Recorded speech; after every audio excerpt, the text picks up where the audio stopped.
लाहौर में बसंत एक बार फिर मौजूए बहस बनी हुई है। काफ़ी टाइम से हम देख रहे हैं, लेकिन माजी की रंगीनी मौसीकी, छतों पर जश्न, पतंगबाजी के साथ साथ अब पाबंदियां, हादसा, सियासी तनाज़े ने इस त्यौहार की शनाख्त को हम देख रहे हैं कि बदल कर रख दिया है। इस पस मंज़र की लाहौर की एक मोतबर शख्सियत से बात करेंगे, जिनकी हवेली और एक मुनफरद हैसियत भी रखती है, ज़ाहिर है। बिल्कुल, हवेली बारूद खाना, जिसको एक मुनफरद हैसियत हासिल है। यूसुफ सलाउद्दीन साहब से हम बात करेंगे। बसंत पर उनका नया गाना कैसे वजूद में आया है, लाहौर की जो पुरानी बसंत का कल्चर है वो क्या था, और क्या ये जो आज का माहौल है, इतनी सारी पाबंदियों में हम 2 दिहाई बाद बसंत मनाने जा रहे हैं, क्या ये बसंत उसी माहौल में होगी या फिर हम लोग उस तरह से इंजॉयमेंट नहीं कर सकेंगे। अस्सलाम वालेकुम यूसुफ साहब, very very good morning to you. बहुत शुक्रिया आपने वक्त निकाला हमारे प्रोग्राम के लिए। हम इधर कराची में ही बैठ के बड़े एक्साइटेड हो रहे हैं बसंत के मामले में, लेकिन लाहौर में तो खैर बहरहाल अभी बसंत आ गई है, बाहर नहीं आई है।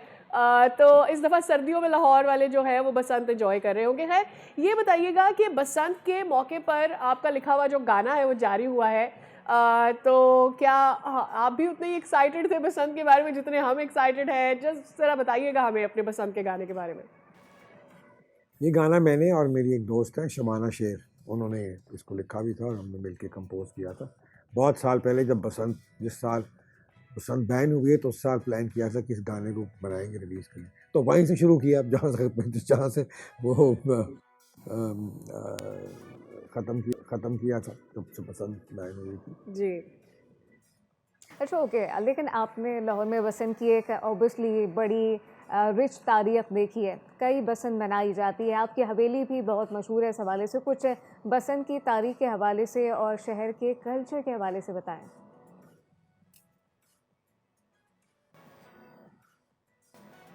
लेकिन बसंत जो है ये तो पार्टीशन से पहले भी एक लाहौर में कब आई और कब ये काइट फ्लाइंग का रूप धारा है इस बसंत में, तो हो सकता है तकरीबन 150-200 साल पहले। काइट फ्लाइंग ज़्यादा तो जो थी ये यूपी में क्या कहते हैं और दिल्ली, इन एरियाज़ में भी ज़्यादा होती थी। अवध जो अवध का सल्तनत थी, जो अवध का जो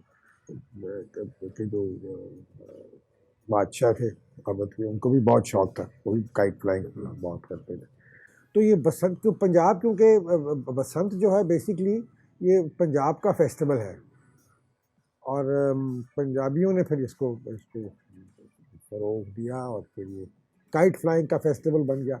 अब इसमें कोई रिलीजियस कॉनोटेशन तो नहीं है, ये बस बेसिकली यही है कि ये जो बाहर की जो आमद है उसको सेलिब्रेट किया जाता है। जिस तरह हम पंजाब में लोहड़ी होती है या बैसाखी का फेस्टिवल होता है, इसी तरह ये भी एक फेस्टिवल है।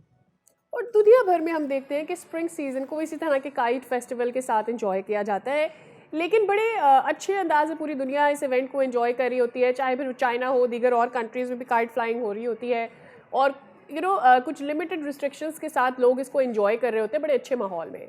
इस बार पंजाब हुकूमत ये इकदाम कर रही है, 25 साल बाद वापस आ रही है बसंत पाकिस्तान में, पंजाब में, लेकिन इसके इसके अतराफ बहुत सारी पाबंदियाँ भी लगा दी गई हैं।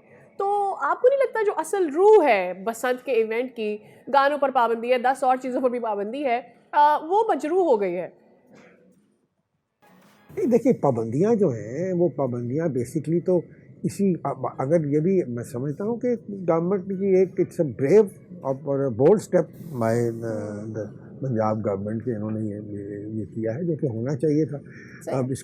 अब इस फेस्टिवल को 20 साल पहले जब इसको बैन किया गया, तो इसको बैन करने की बजाय अगर कोशिश की जाती कि इसको एक सेफ फेस्टिवल बनाए हम, ये हमारी एक फॉरगेट कि ये मैं कहता हूँ कि ये एक खुशी का मौका है, एक फेस्टिवल का मौका है, वो चीज़ें अलग है।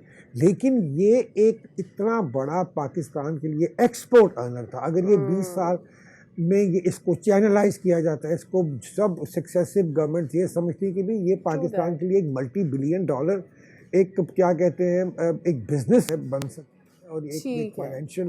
बसंत के दौरान हम देखते हैं सर कि डिफरेंट रिपोर्ट्स आ रही होती हैं, ऊंची इमारतों की छतें हज़ारों लाखों रुपए पर किराए पर दी जाती हैं, ये हमें पता चलता है। किस कदर सच्चाई है इस बात में? कम से कम ज़्यादा से ज़्यादा अगर होता भी ऐसा तो फिर उसका किराया क्या होता है और आप बसंत पे क्या कर रहे हैं?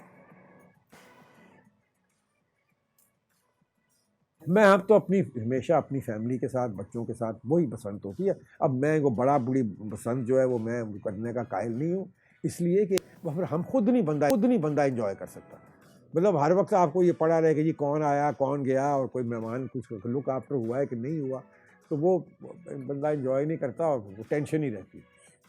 तो बस बैठेंगे, एंजॉय करेंगे, छतों पे जाके देखें लाइट फ्लाइंग हो रही है, क्या लोग कर रहे हैं, क्या एंजॉयमेंट है, कहीं पटाखे चल रहे हैं, कहीं म्यूज़िक चल रही है, कहीं इसी तरह ही।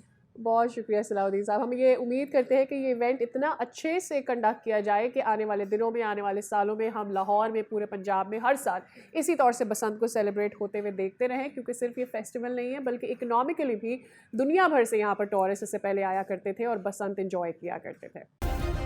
सब्सक्राइब करें और बेल दबाएं ताकि कोई खबर रह न जाए।